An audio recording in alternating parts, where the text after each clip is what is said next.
coolest things I like about SEMA is coming to see what the Ringbrothers have created. And this year they've got a 66 Chevelle, and this is Mike Ring, and we always crawl all over this car or any car that they bring so that I can learn how to do this stuff. And Mike, this time you pulled out all kinds of stuff I've never seen before, like hydro dipping, a lot of carbon fiber, major body modifications, obviously, which you always do, and oodles of custom-made parts. We do have a lot, but I want to get back. That's one of my favorite things too, is to have Kelly interview me at SEMA. So got to get that in there. But yeah, this car, you know, it's like everything. You just kind of get lost for a year and a half into something, and this is what it is. It's a 66 Chevelle. They're on the streets all over the place. And you guys looked at it and said, what needs to be changed? You know, the owner was amazing. He didn't even want to see a picture of the car. Chris I can't imagine McPhee. that. And in a year and a half, we didn't want to see pictures. This is how we interpreted what he wanted. Well, that's really cool. Yeah.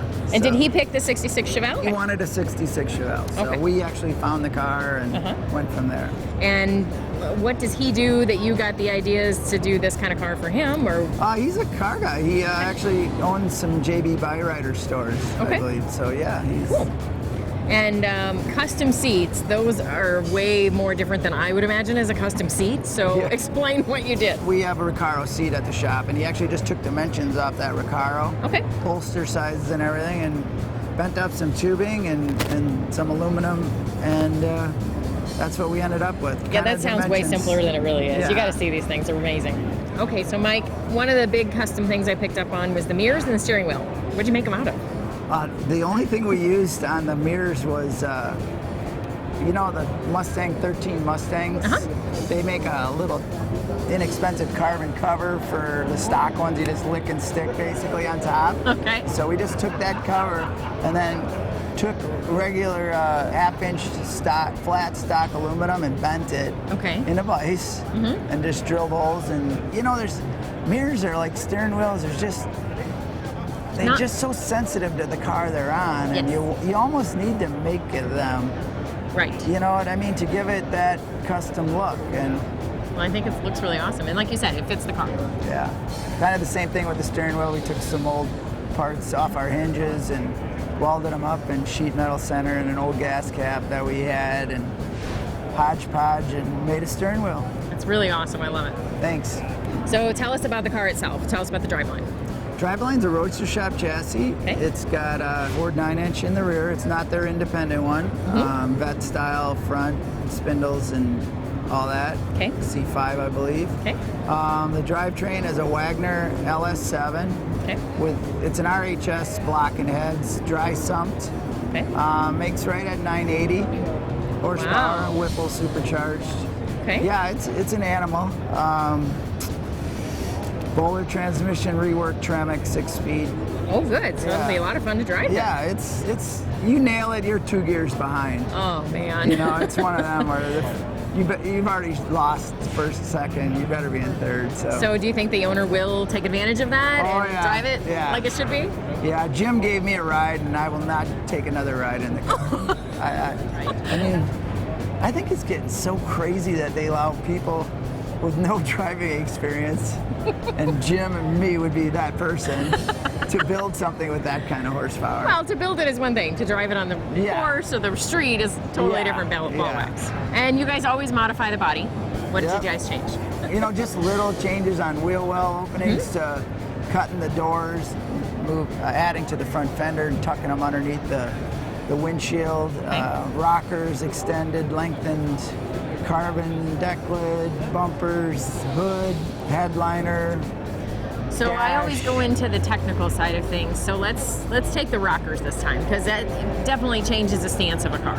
How do you guys go about fabricating the rockers? I mean, do you just take what's there and add to it, or do you guys start from scratch and make a whole new one? We don't cut the original rocker off. We actually bend up a whole new rocker and cap the existing. On the Chevelle, the rockers don't, you know, we brought all the way forward past the front fender, and then even past where the stock fender would be, because you always see the frame on the Chevelles. If you look at them, you can see the frame wrap around in front. So we actually took the fender forward of that to cover that part too. And then whacked the fender off and extended the bumper when we made it to make the wheel opening. And change the stance drastically by Yeah, doing that. yeah, Absolutely. right. Makes sense.